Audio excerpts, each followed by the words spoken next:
Okay, cool. So let's go ahead and send out the link to our students.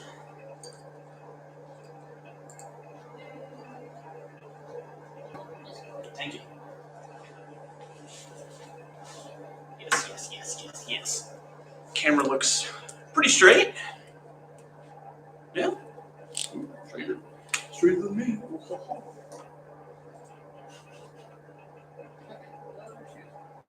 Okay.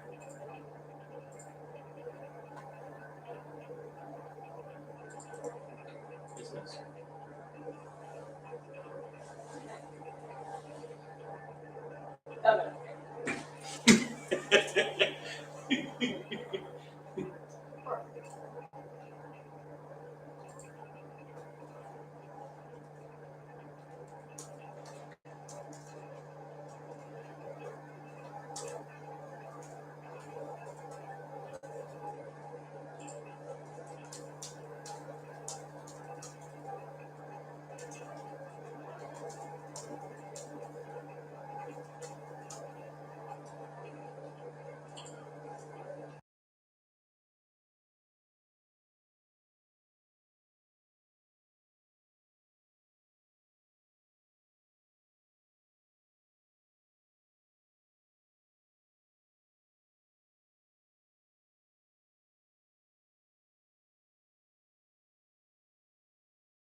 All right. We're going to give it another few minutes for people to trickle in, but we're going to start off with hello, welcome to the Phys 1 review.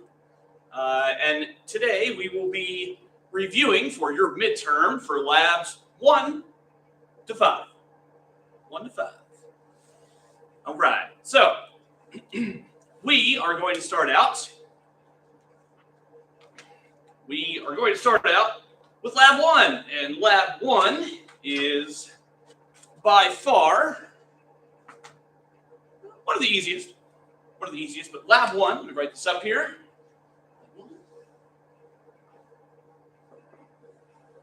1 is Lab Essentials, and let's pick a different color for this one. Different color. Lab Essentials. Sorry, Map Essentials. My bad. Whatever.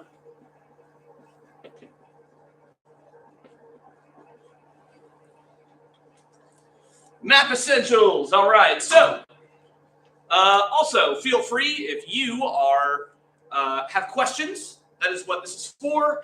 Feel free to ask questions in the chat, as we have someone who is manning the chat that will be able to tell me your questions and possibly respond to you. So, let's start with Map Essentials. So the very first thing you need to know, the very first thing is, what is a map? Right? What is a map? It's the very first thing you need to know.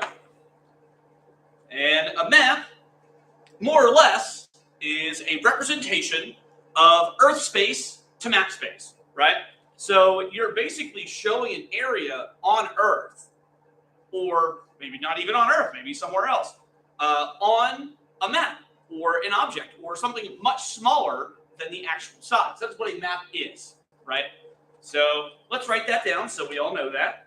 So a representation, not sure if this is going to be very clear or not. Representation, you see it? Yeah. Of Earth space to map space, right? Very first thing we need to know. A map is a representation of Earth space to map space. We aren't going to go over the history of maps in this particular section, because on your midterm, that's not something you're typically going to need to know. But for the purpose of this review, we're only going to go over the things that you really do need to know heading into your midterm. So if it does seem like we're skipping over something that maybe was talked about in your lab, don't worry. We are going to cover it here, okay, and ensure that everything that you need to know to successfully pass your midterm, we do cover here. All right. So let's start talking about the very first part of the lab, was the difference between a reference map, and a thematic map, right? Reference map and thematic. So, a reference map is a way for you to be able to navigate or refer to one place in relation to another. And the key term there really is navigation. Navigation really is key here. And this is where we get into talking about things like Google Maps. Or, I don't know, maybe you have seen an atlas before, right? An atlas is a reference map. So this is things like Google Maps or an atlas. And this generally shows you street names, maybe locations. So if you're here in Jacksonville and you want to go out to Walmart, you would use a reference map to say, well, here, I'm currently in Martin Hall. You would say, here's Martin Hall, and down the road a ways, right, is Walmart. And you might refer to other landmarks on the way to show that there is the square, right? Maybe the square. You pass the square on your way to Walmart from here. Or maybe you pass Starbucks or something.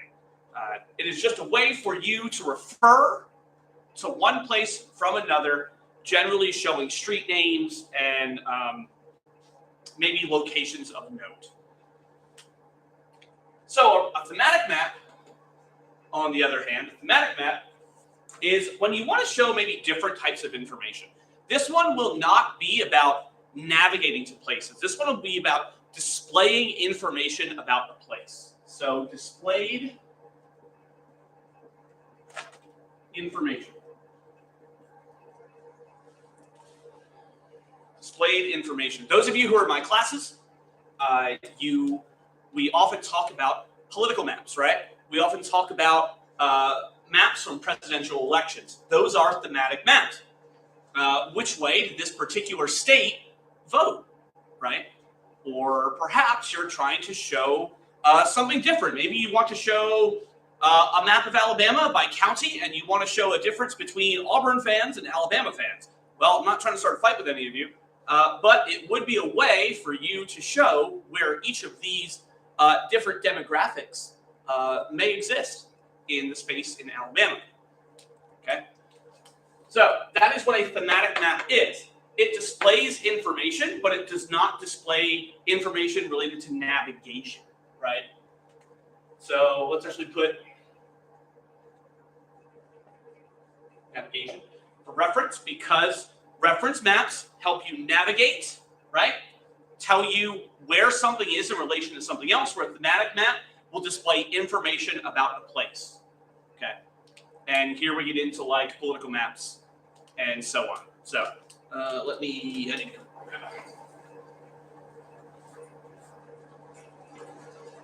okay, I'm back. Any questions so far? Any questions? No questions in the chat. All right. So let's now talk about scale. Let's talk about scale. So let me erase this, right? So let's talk about scale. Right.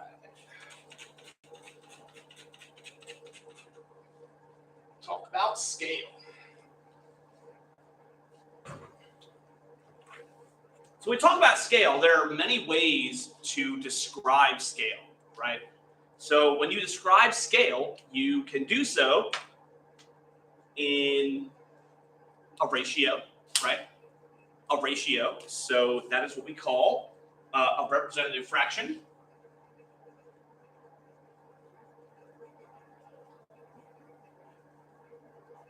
Representative fraction, okay? And this is generally a ratio, right? So it is generally one of something to a much larger number, right? So let's say 25,000. So what does this mean? What does this mean? Well, this means that there is one object in real life, right? One object in real life equals 25,000 in map space, right? So let's say I were to take this marker and place it on a map at a scale of 1 to 25,000. Well, what's going to happen here is you're going to say, well, Mr. King, this blue marker tends to then show you that it is one of these markers on the map. You can then fit in 25,000 on the map, right? That's what that means. Is a representative fraction. The fraction is representative, right? Let's flip this around, of one object to many on the map, okay?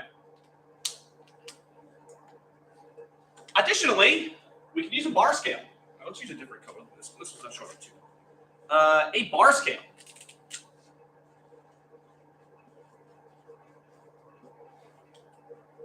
And if you look at a map and you take a bar scale, right?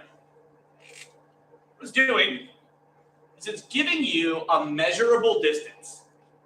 A measurable distance. And what this does, you can break this down into different distances so that you can actually measure using a ruler or whatever you would like. To use a ruler to show how much distance is in that measurement, right? So let's say this is, I don't know, 10 miles, right? So this is 10, so 0,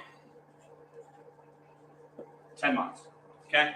So each one of these marks would be 2.5 miles, right? So 2.5, 5, 7.5, and 10, right?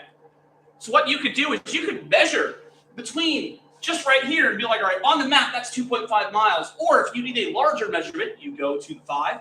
Or let's say that you have a much larger map and you just want to use the whole thing, right? You can do so. it gives you a way to physically measure distance on a map, which is different from the representative fraction because this can be anything. Like I said, this could be the marker, right? Where this is a bit more tangible. Okay. All right. Any questions? Any questions? None in the chat? Okay. Feel free to stop me at any time. I know there's a bit of a delay between what I'm saying and what comes through on the video. So even if I seem to have gone ahead, please don't be afraid to stop me. All right. So let's move on.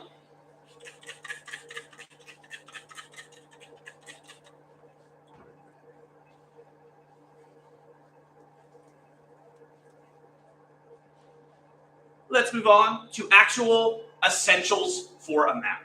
Actual essentials for a map. So what does a map need? What does a map need? Well, all right, let's switch colors here. What does a map need? Well, there are a few different things that you can use to show data on a map, right? So let's say use a title, right? You have to be able to show people what information you're trying to convey on the map, okay? A compass arrow, right?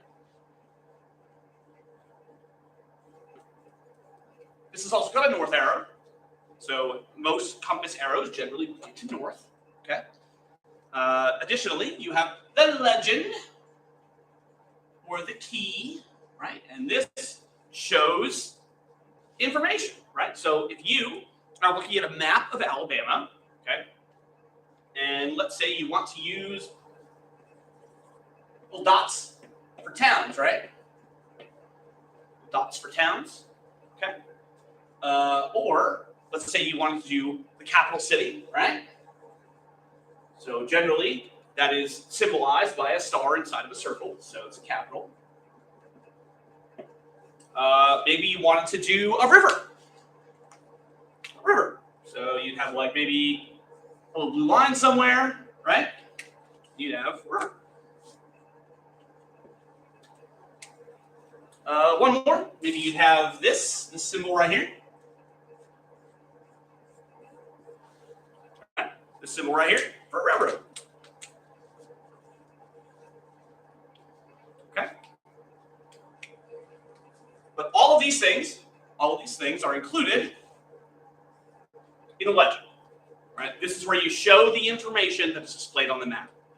Okay. Additionally, you need that scale.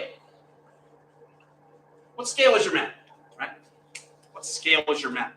And remember, scale relates to one thing being equal to something else, okay? Also, your symbols, which we've kind of already gone over, which are these, right? These are your symbols, okay? And not every map needs this, but it's helpful. A grid, or what is also called a graticule. Okay? A grid, right? And these are the things, the 6 things that are pretty common, stock on almost every single map you're going to find. All right. We'll take like a 2-minute stop here. Any questions? If you have any questions in the chat, please let me know. So I'm going to take 2 minutes and set up for the next lab. Set up for the next lab.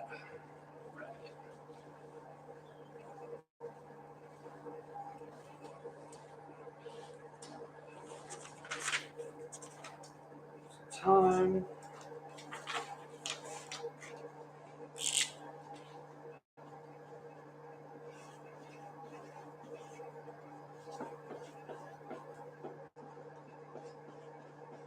That long? That long. Take another minute or so before we start this one.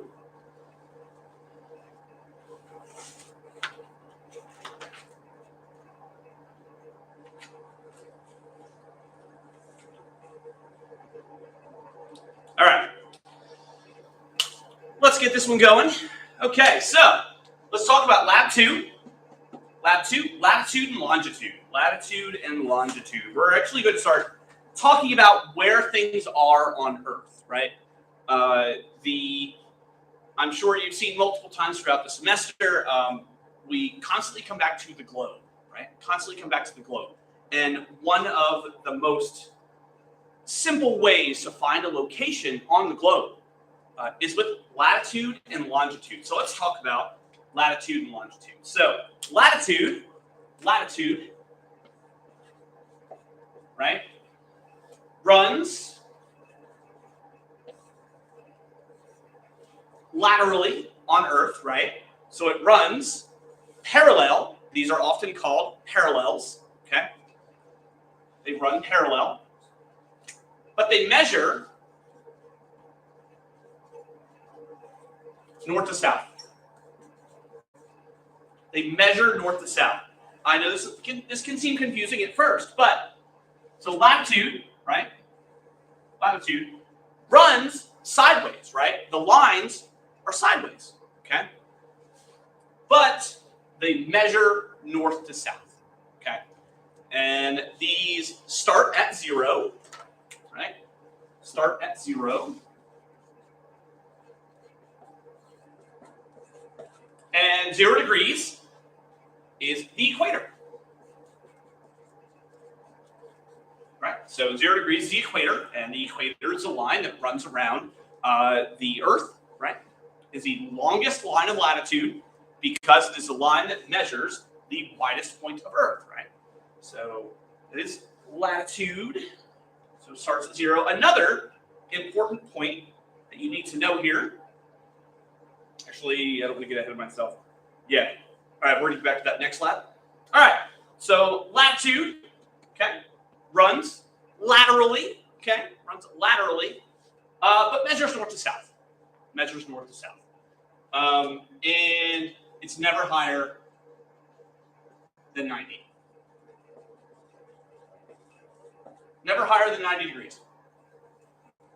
My handwriting is terrible. Bear with me. Never higher than 90 degrees. All right. So next we have longitude.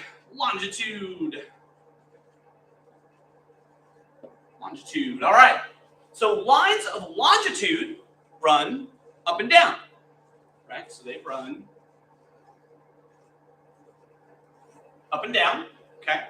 They're sometimes called meridians, okay? Kind of like latitude is measured. We sometimes call that parallels. These are also sometimes called meridians, okay? So these run up and down, but measure,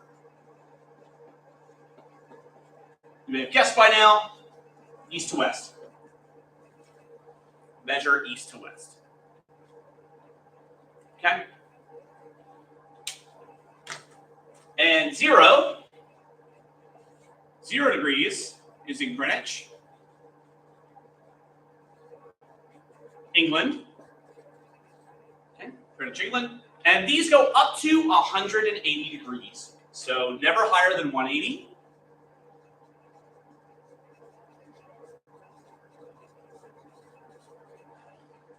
Never higher than 180 degrees. All right? So, important lines to note. Let's go through this again. Latitude runs this way, laterally, right? But measures north to south, okay? And it starts at the equator, that is the 0 line, but it is never higher than 90 degrees in both directions. 90 degrees north or south, okay? Longitude runs up and down, right? Meridians, runs up and down, but measure east to west, okay? And the important line to note here where they begin is in Greenwich, England. Greenwich, England. That is the prime meridian.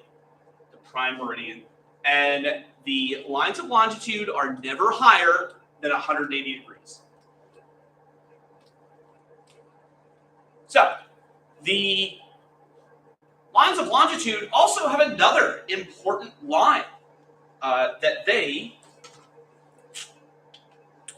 need to note, and that is the international date line. International date line, right? The international date line is not a straight line. It's not. 180 degrees is a straight line, but the international date line itself is not a straight line.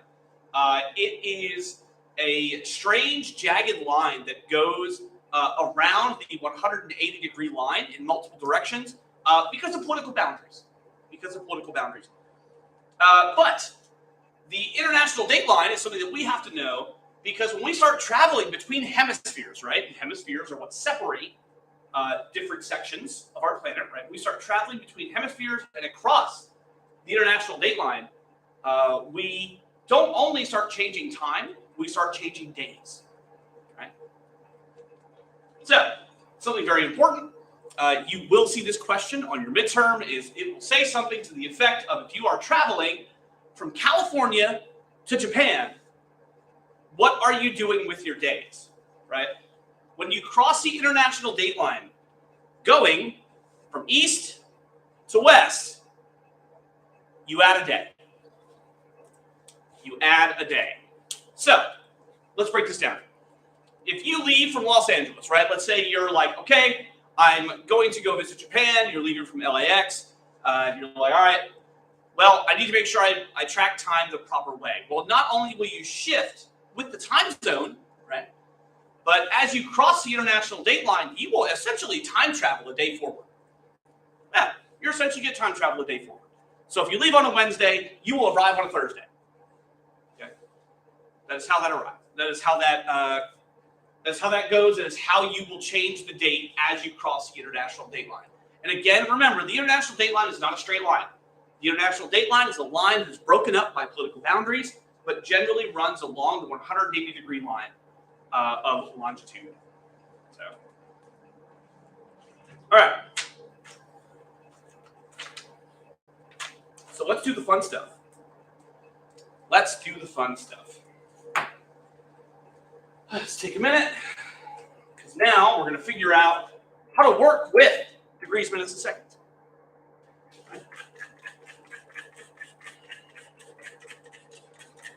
So if you remember in class, you had a point where you had to start working with degrees, minutes, and seconds, or decimal degrees, right? Or decimal degrees. And what this means is that you have to do a conversion, because sometimes you will have things like Google Maps really like decimal degrees. But if you're working with an actual physical map, you'll be better off using degrees, minutes, and seconds. And sometimes you will have to go back and forth between the two. So how do we do that? Well, let's try this. And 1 second, let me get this squared away.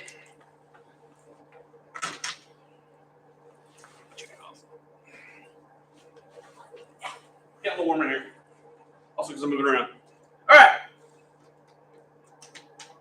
So, if you are converting, let's say you are given, we're just going to do one of these each, the latitude for Jacksonville, right? For Jacksonville.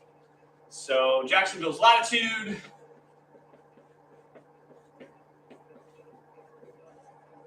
And we're going to be pretty precise here. You'll see later in the future lab, we will kind of round this to a larger number. But for now, we have 33 degrees. Actually, let me switch colors because we're going to do this. 33 degrees. 49 minutes and 30.8 seconds. Okay. And you will be asked to convert this to decimal degrees. So the question is, how do we do this? I am going to give you a very simple, kind of like I did in Lab 5, if you're my student. We talk about the rules, right? We talk about the rules for, and believe me, we're getting to that. I'm going to give you a set of rules to follow here. If you're going from degrees, minutes, seconds, to decimal degrees, right? You work backward.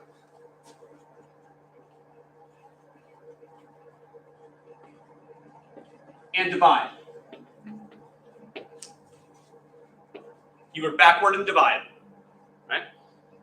But if you're going from decimal degrees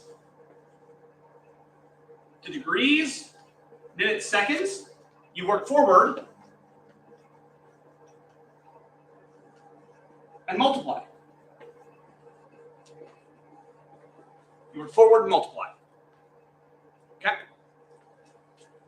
So let's put this into practice. Let's put this into practice. So we have 33 degrees, 49 minutes, and 30.8 seconds. And so we have this in degrees, minutes, seconds, and we want to go to decimal degrees. So be sure to look at the rules. We're going to work backward and divide. I'm going to show you how that works. So what we're going to do is we're going to look at this 30.8, right? And what we're going to do is divide. Okay? What we're going to do is we're going to divide by 60. Divide by 60. Okay? So let me pull out a calculator here because, you know, math be hard and I'm no good at it. So let's see. So 30.8 divided by 60 is, and our result of that will be 0.513. If you get a repeating number, only give us like maybe 2 or 3 decimal places. Don't bother giving us. This is 5.133 repeating till the end of time. Please don't write that down. So the question is, now that you've divided this number, what do you do with it? What do you do with it? Well, let's switch colors, right? And now you're going to bring down the 49. And you're going to bolt it right here to the 49.153, right? So you see this, right? So we basically got a result, 0.513. And we're going to staple it right here onto the 49. Well, then what do we do with it? Now that we have a 49.513, we continue working backwards and dividing, right? So let's do it again. Okay, so 49.513 divided by 60 gives us another result. Also, something to note, if you're doing this and you get a whole number in your result, go backwards. Something has messed up. If you get a whole number in this, go backwards. Something isn't right. Go look at your previous result. Make sure you're doing it properly. Okay? All right. So then you have, right? So then we have 0.825. Let's do 3 decimal places, right? Let's get 0.825. You're not done. You're not done, because now what you need to do is you need to bring down to 33. The one thing you will not touch in both situations, right, is your degrees. Your degrees will always be the whole number you are left with. So in this case, all you have left to do is take this result, right, 33.825, but that's not your answer. You're not done. There's one last thing we need to add that I actually didn't put here. Degrees north. Okay? So let's review this one more time. You take your degrees that you're given, right? Your degrees, minutes, seconds, because that's what this is. Degrees, minutes, seconds. Okay? And follow the rules. Work backward and divide. Okay? So what you're going to do is you're going to take 30.8 divided by 60. Okay, so we're talking about minutes and seconds here. We do that in 60s. Take your result, you 0.513, bring down the other number, and again, work backward, divide, keep going. Keep going until all that is left is your whole number and your result. And put them together like we did here, 33, right, 0.825. And then be sure to add degrees north. Be sure to add degrees north. Okay? So that is how we convert from from degrees, minutes, seconds to decimal degrees. So now let's do that. Let's do it the other way. Let's do it the other way. So now let me erase this. Take a minute if you'd like, and take it in and admire the work. We're not done. I'm going to leave the rules up here. Leave the rules up here. All right. So now we want the longitude. Get actually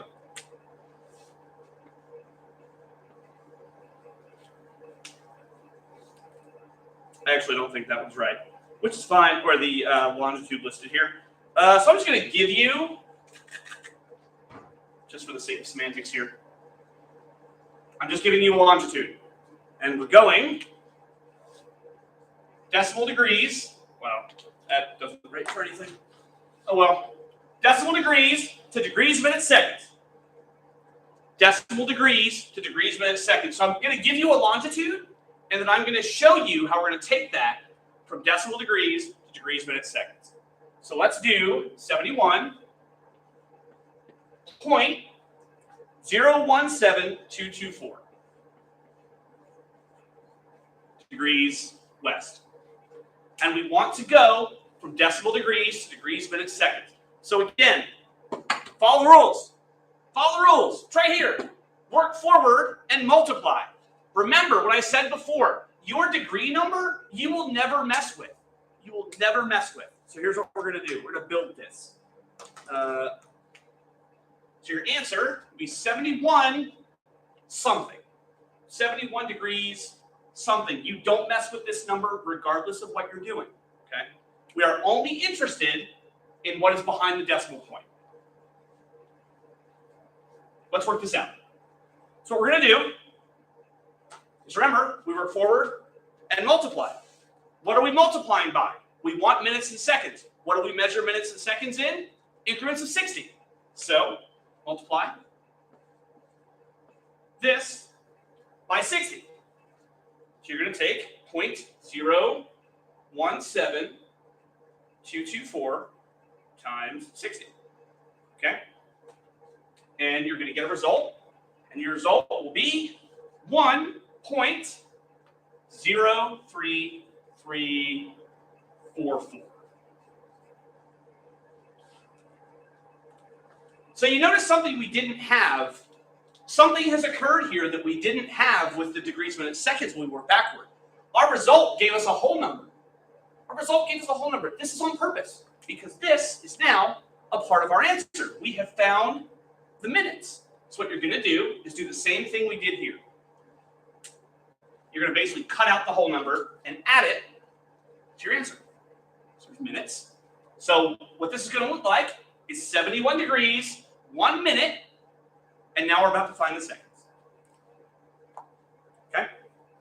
So what we're going to do is now again, we're only interested in what's behind the decimal point. So we're going to take that and multiply it again by 60, because remember, we're working in minutes and seconds, which we measure in 60s, right?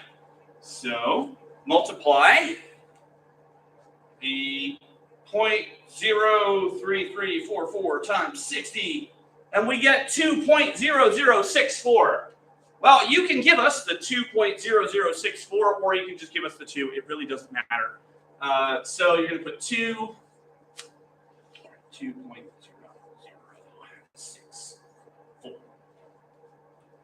I'm just going to drop, this is such a small number. We're just going to drop it. That's your seconds.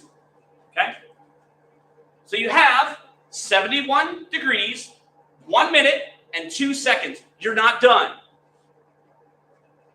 Always, always, always put on, sorry, that would be west. Always give the direction. Always give the direction. Okay? Any questions? Any questions at all? That is the end for the lab 2. So while I set up for lab 3, if you have any questions, please let me know. I will help you out.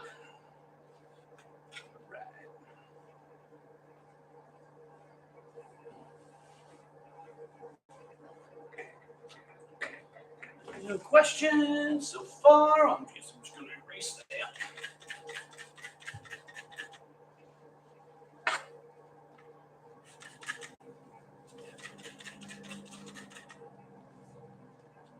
Okay. No questions. All right. Okay, team.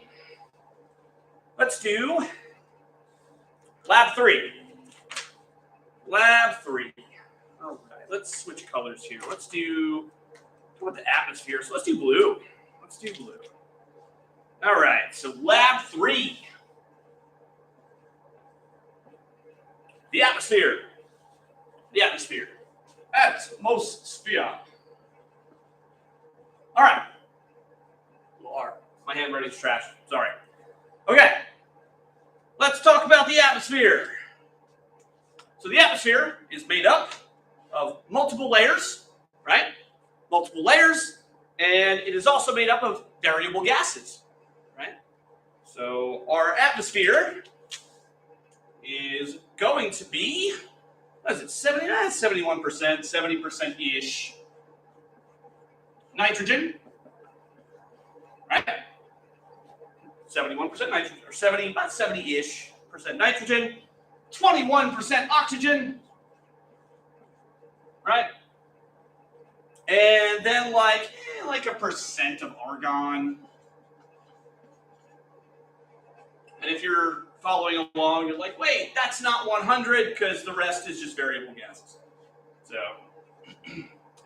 variable gases. All right. This makes up our atmosphere. Okay. And typically, the atmosphere is held in place through gravity, right? Gravity is what keeps everything from just flying away into space, right? In my class, we talk about gravity separation. We're not really going to go into that here, but it helps explain why the atmosphere happens like it does. And let's get into the actual layers. Let's get into the actual layers.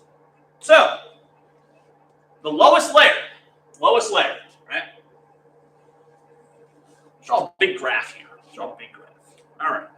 The lowest layer is the troposphere.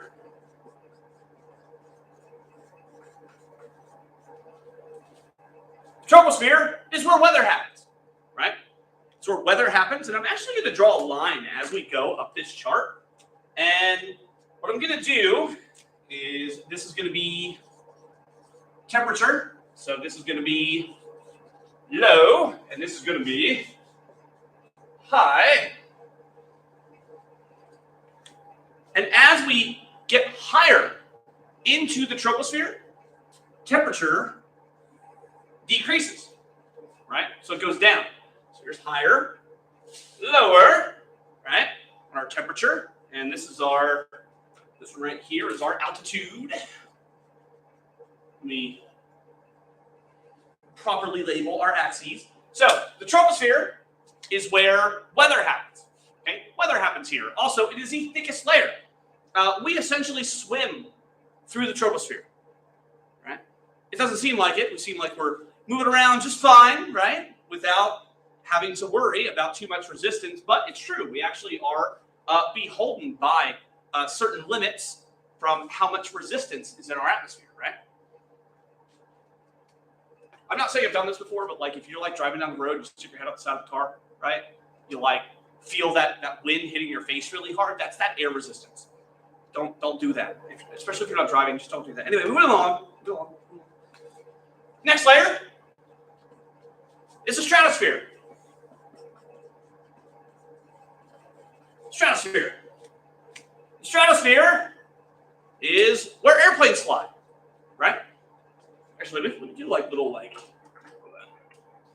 storm clouds, right? Little like lightning bolts. Yeah, Zeus is mad. Lightning bolts. Okay.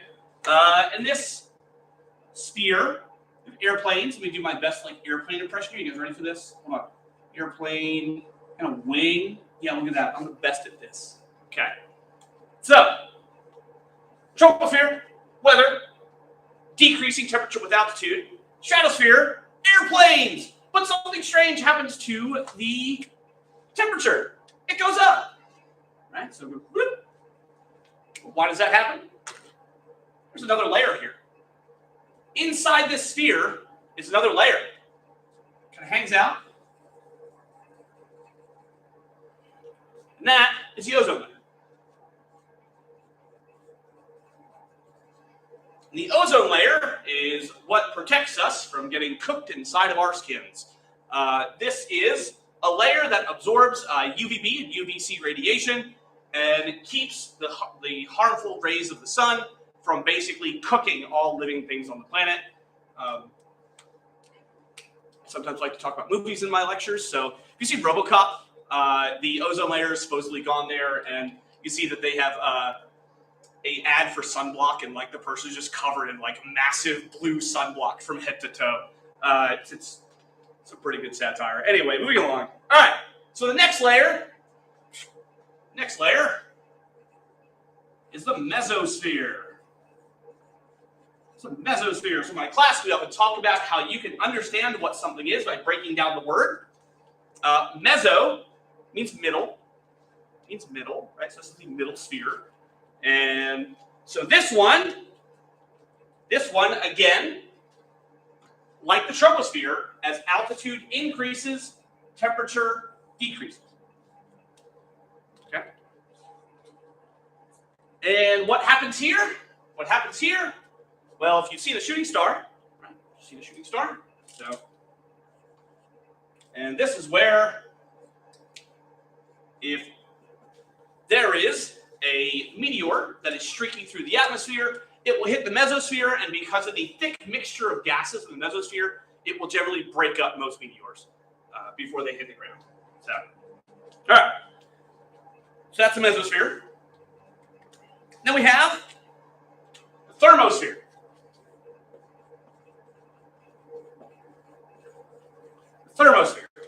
Right? Thermosphere and the exosphere, the next one. I'm actually going to talk about these ones together because they are a little bit more variable, right? So first, let's talk about what happens here. So the thermosphere is home to something that's very important for radio communication. Also, it is an area of charged particles, right? There's a layer of charged particles, and they are called, and this is what will give it away, ions. This is where the ionosphere occurs. The ionosphere, right? Typically, what happens here, I'm going to show you use both these together because you get the auroras. Very pretty disturbances in our ionosphere that are generally caused by solar winds or charged particles coming in from space. And they hit the thermosphere, right?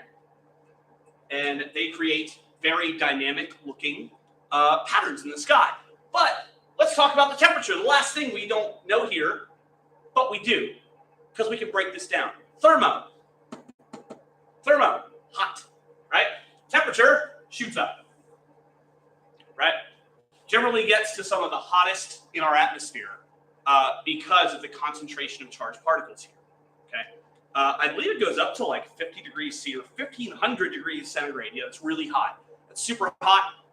Just for reference, lava is generally around 1000 degrees C. So this is about 500 degrees hotter than liquid molten rock. So, all right. Last, but certainly not least. Oh, and don't think I've forgotten about the things that come in between these. We're going to come back to that. Last, but certainly not least, is the exosphere. And this is where everything just kind of escapes. This is where space begins, basically. Beginning of true outer space, which are also stars, right? And when we talk about space, we often refer to it using two popular words, the cold vacuum of space. So temperature plummets. Okay? And this is typically around like 600 kilometers at this point. We get up here, it's really high. But there is something else that we have not talked about on here, and something to note that between every single layer, I didn't want to clog up the map here, is a pause, right?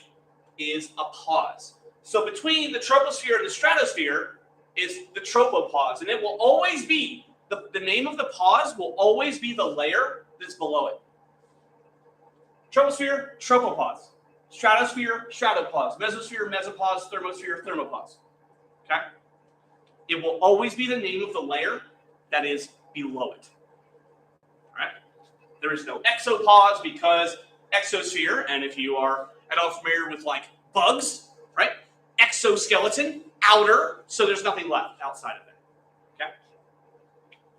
All right.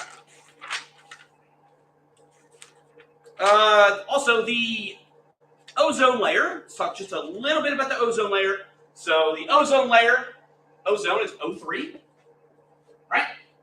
O3.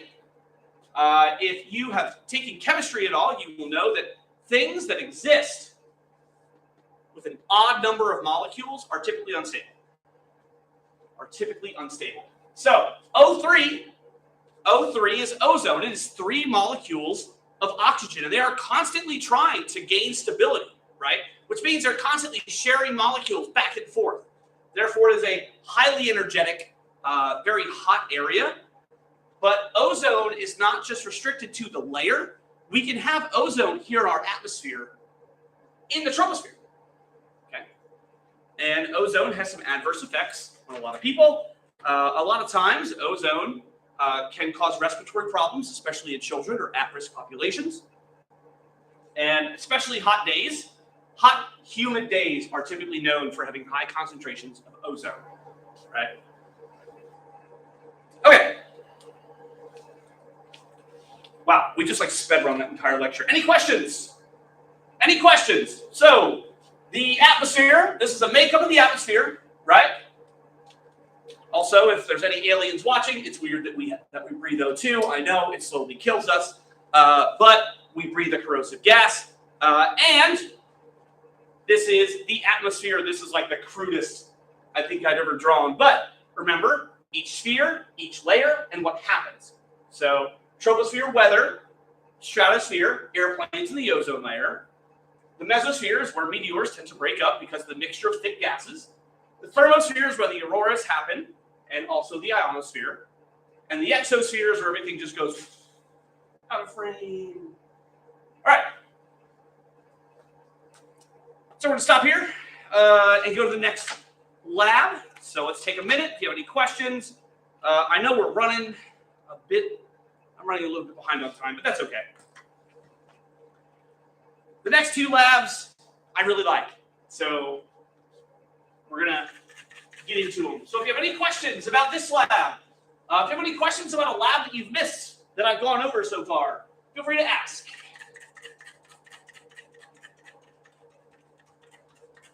As far as things I've drawn, I'll take it.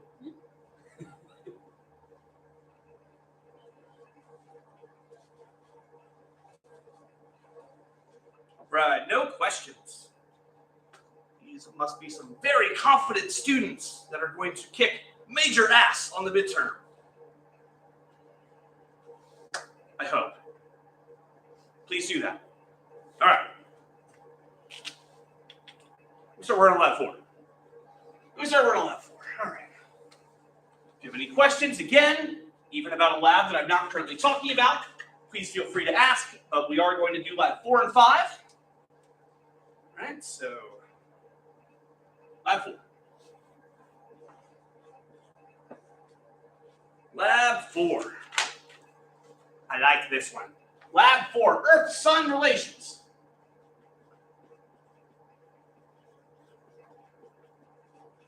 Earth-Sun relations. This lab is all about the Earth and the Sun. In my classes, I make 2 things abundantly clear. The Earth is round. There's not a question. And 2, the Earth revolves around the Sun. We are not the Catholic Church in the 1500s. The Sun does not revolve around us.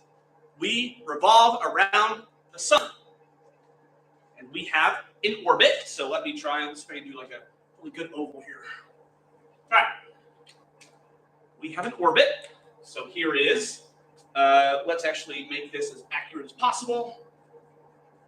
Sun. We'll have to face on the Sun right here. Okay. All right. Our planet, going to use blue for our planet because there's a lot more blue than there is green. So our planet orbits the Sun, but our orbit is imperfect. So we have 2 points to note for our orbit. All right. So we have this one. Let's get just a little bit of green here. All right. 2 points on our orbit. When we are the closest to the sun, right? Close to the sun, that is called the aphelion. I'm sorry, the perihelion. So sorry, wait. Oh God, we're the perihelion. Brain, perihelion. Do you believe I wrote this? All right. We're the furthest from the sun. We're the aphelion. Perihelion and the aphelion. I have greatly exaggerated this distance because there is only I think it's a 6 million mile difference between the two. Yeah, it's like 6 million miles between the two, right? So when we are at our perihelion, we are roughly 147 million miles away from the sun, right? When we are at our aphelion, we're roughly 152 million miles, right? So we change as we go through the seasons. The perihelion is generally in January, right?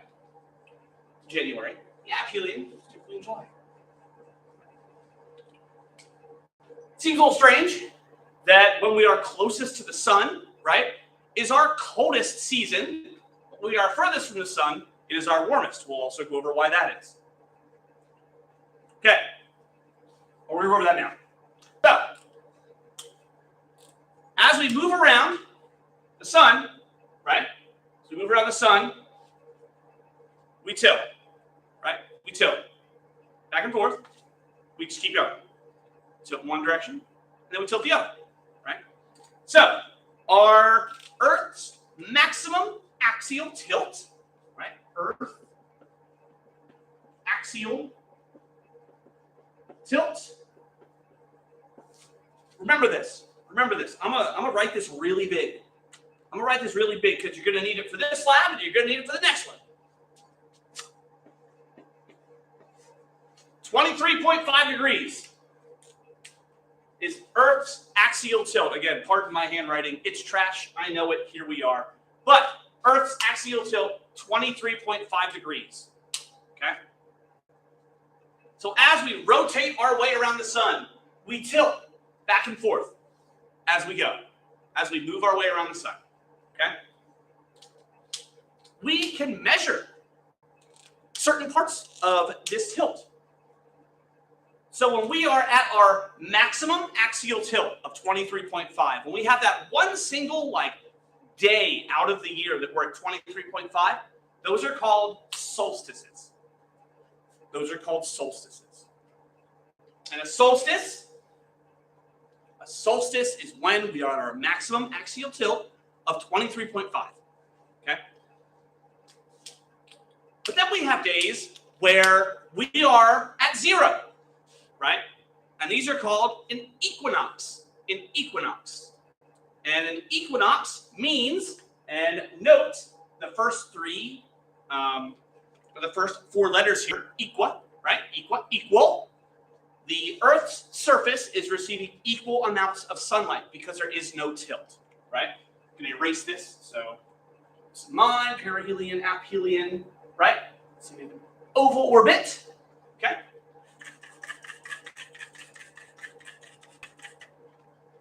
So, let's get into the good stuff.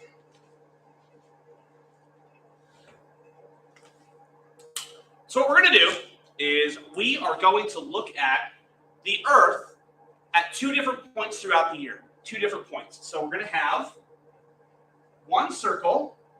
It's going to represent an equinox, and the other is going to represent a solstice. So solstice, the equinox.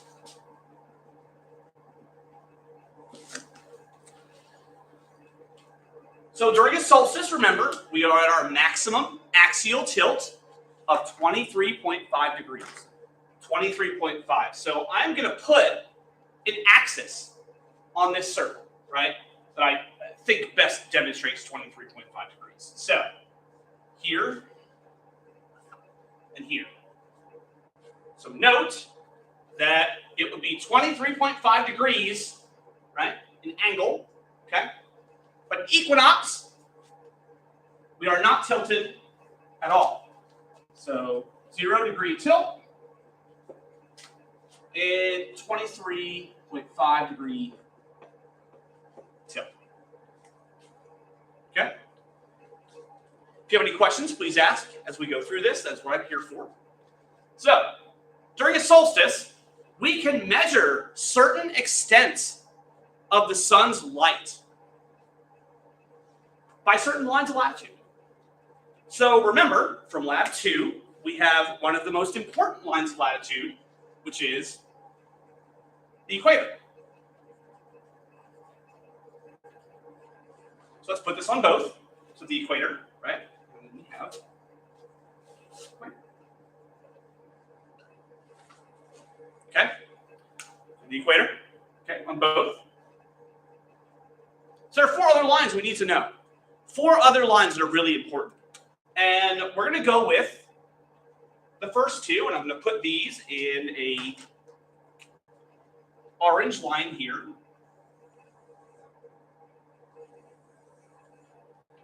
And these are the tropics. The tropics. So we have Tropic of Cancer and Tropic of Capricorn.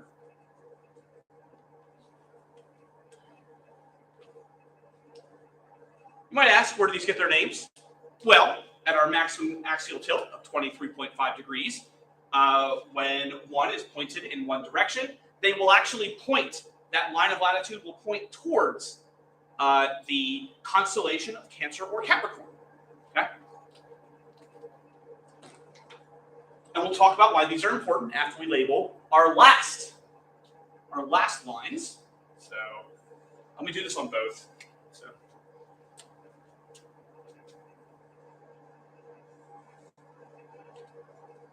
we have the Arctic and Antarctic circles. So Arctic circle and Antarctic. The Arctic is in the north, okay? Arctic is in the north, the Antarctic is in the south because it's the Antarctic, really unoriginal, but science do that sometimes. All right. So we know the equator is at 0. We know that, right? We talked about that in Lab 2, okay? The equator is at 0, but the tropics are at 23.5 degrees north and 23.5 degrees south. So why 23.5? Why 23.5? The tropics, and please take note of this. This will be a question on your midterm. The tropics mark the furthest extent that the Earth receives direct 90-degree sunlight. They will always receive 90-degree sunlight within here, okay? But outside of this, that does not always occur. So between the tropics are areas that always receive direct 90-degree sunlight from the sun. Okay?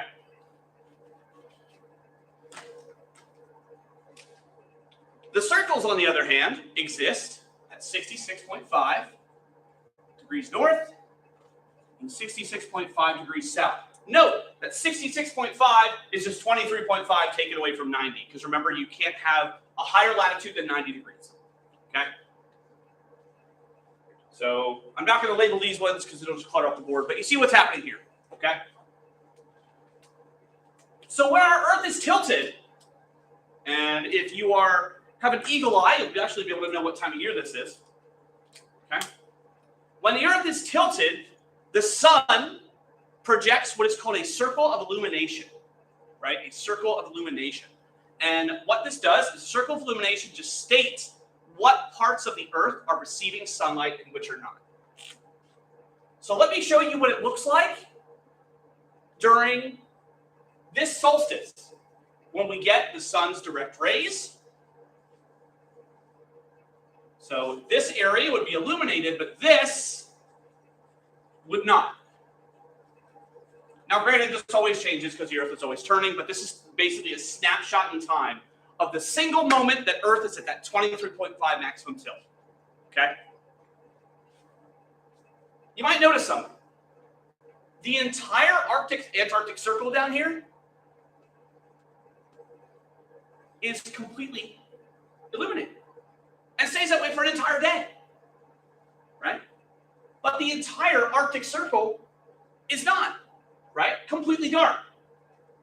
And that's why these 2 points are important, because below 66.5 degrees south and above 66.5 degrees north are areas where you have days where you have complete sunlight or no sunlight. So what we're seeing right here, right, is actually the winter solstice, because the northern hemisphere is tilted away. Okay, so this is the winter solstice, okay, is tilted away. And during the winter solstice, the southern hemisphere receives more direct sunlight, and the Antarctic Circle receives daylight all day, right? As opposed to an equinox. Let's come over here to an equinox. I will show you what the Circle of Illumination looks like. So,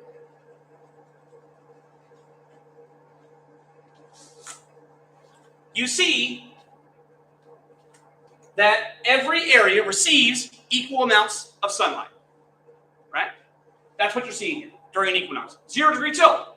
So every area from Arctic to Antarctic Circle receives equal amounts of sunlight. And this happens twice a year. So this is not June. This is April, March 21st, and what's the other one, July? Hold on. October, not September. We got, months are hard, team. We got this. Also, it's late. Thank you for being here. All right, we got this, team. All right. So, take note. Also, the thing that people get wrong the most on this is the tropics. Remember that the tropics are the furthest extent that Earth receives 90-degree sunlight year-round. Okay? All right. One more. How we doing, team? If you have any questions, please ask. I'm here to help you.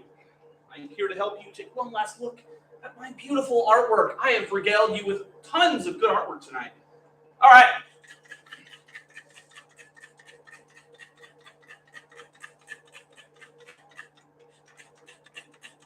Questions, please put them in the chat, or just say hello. We like that too.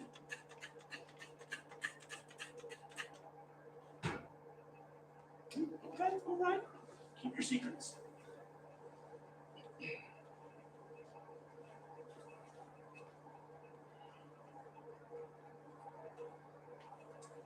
One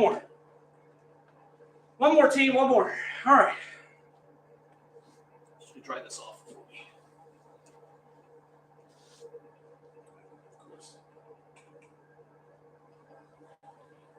All right. So, lab 5.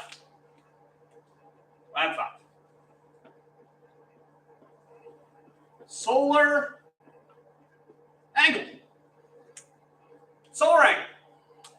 Okay. Solar angle is one of the tougher things that you will encounter on your midterm, but I'm here to help you through it. So, what we know is the Earth tilts, right? Tilts, and again, remember this number, 23.5 degrees. Wow, that side of the board is still wet, so not really easy to see. 23.5 degrees, okay? You were given an image. With which to do this lab, and it was called the analemma. I have it here in my lab manual, my trusty lab. I don't know if you can see that. The analemma, right? So, the analemma is this figure 8 image you see here, okay? And it marks the extents from 23.5 degrees south to 23.5 degrees north. And you will note that the equator is also shown here, okay? You might be like, right, up. There we go. There it is. All right. 23.5 degrees and the equator at 0. The analemma marks the path of the sun in our sky. That does not mean the sun moves. The sun does not move. What did we talk about before? This isn't 1500s Catholicism here. We do not. The sun does not move around us. We move around it, right? So this path shows the position of the sun in the sky as we rotate around it, okay? As we rotate around it. You might be like, wait, we have an oval orbit, right? So why is it a figure 8 if we have an oval orbit? Good question. That you know, because we tilt. Because we tilt back and forth, okay? Because we tilt back and forth. And what this does is it gives the sun this figure 8 looking path in our sky as we rotate around it, okay?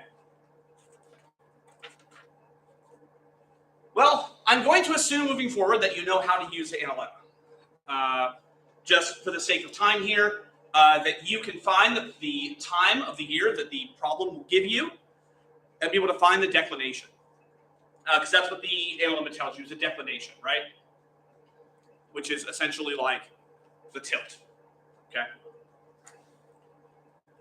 So, before we do anything, we have to look at a solar angle equation. All right, team, let's do this. Don't be scared of this. So solar angle equals 90 and 90, because that is the direct rays of the sun we receive at a 90-degree angle, right? 90 degrees, okay, minus, and let's get ready to show you a mess, the absolute value of delta, or is it lambda? It's lambda, L plus or minus D, because I'm not dealing with the Greek letter stuff because I'm really bad at drawing them and I'm not going to embarrass myself further. All right, so what does this mean? What does this mean? Well, as you know, I ask you questions and I just typically answer them right away, so I'm going to do that here too. So, L, or, all right, you ready to see the lambda? You see the lambda? Here we go. Here we go. Impressive. Is your latitude. And a little triangle, right?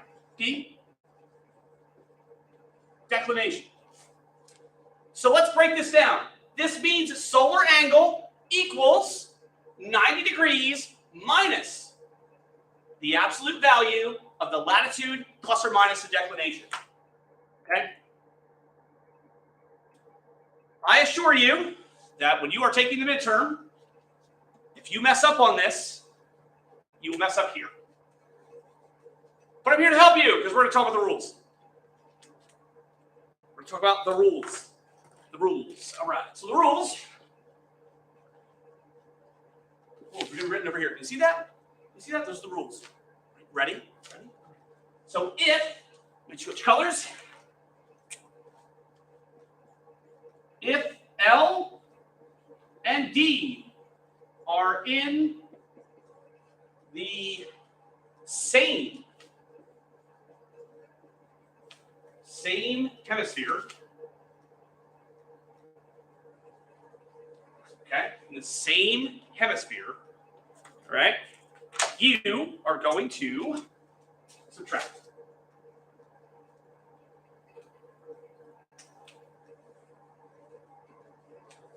Okay? You are going to subtract. So, inversely, let's change colors here. Let's do, if L and D are in a different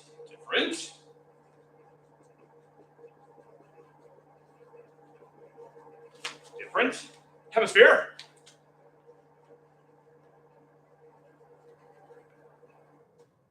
you add.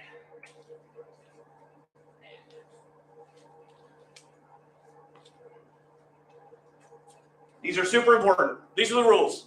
This is going to help you get through this. It's going to help you get through this. So now I'm going to do 2 examples with you, and you may have seen them in class, but we're going to do them again because they're pretty good. So, wow, that looks terrible, and this is terrible.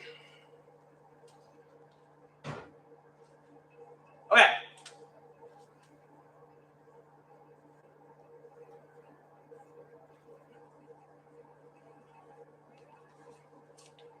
So now let's look at where to go. You know what? Let's do one from the lab, actually. Let's do one from the lab. So, what is the solar angle? The solar angle on February 14th, on Valentine's Day, in Philadelphia. So we know 2 things. We know 2 things, and I want you to write them down right away. The moment you see them, write them down.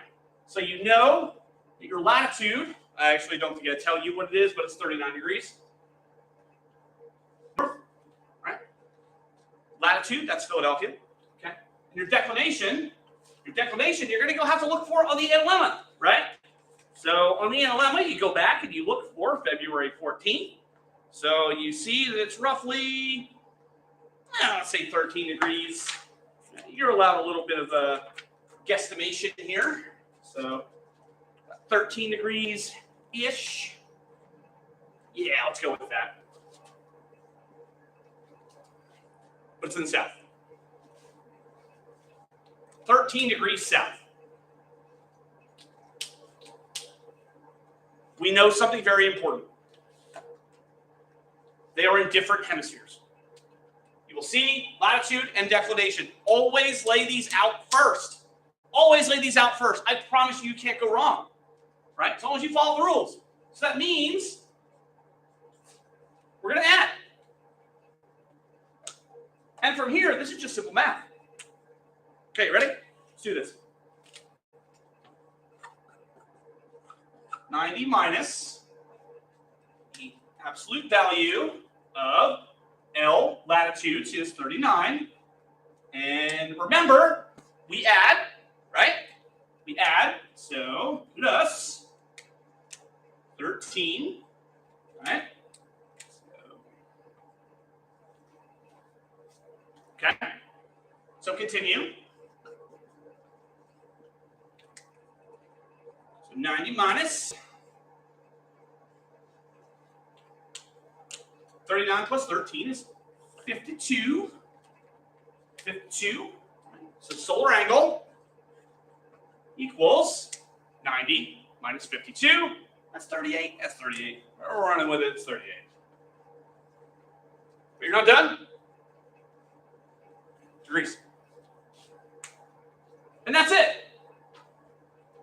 Let's see if you find solar angle. Right? Please, please, please remember the rules. Remember the rules. These are the rules. Do what you got to do to remember these. But if latitude and declination are in the same hemisphere, you subtract, right? But honestly, if you can just remember one of these, you just know that the inverse is true. So if you know that they're in different hemispheres, you subtract. That means, same hemispheres you subtract. That means that they're different. You're going to add, right?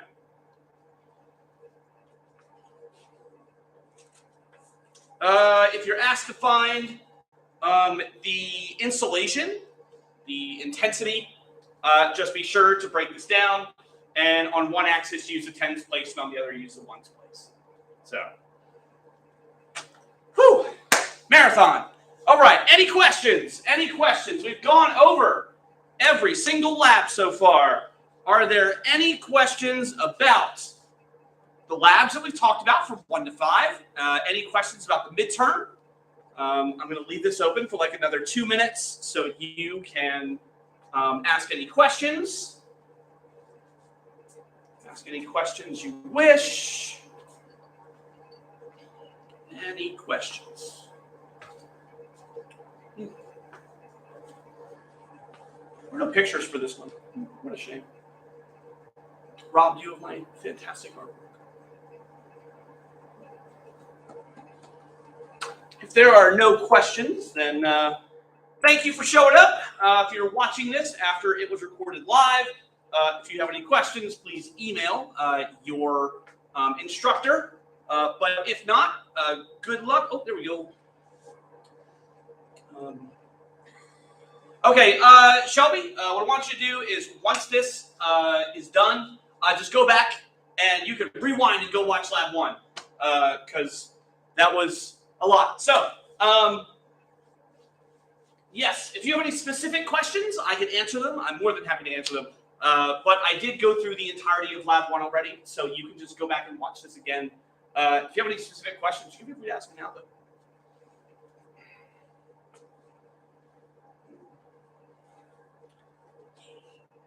Glad to help. Glad to help. Any other questions? Anybody? Anybody? Okay. Thank you and good luck. And again, if you have any questions, please email your instructor. But good luck on your midterm and kick its ass. All right. Bye, everybody.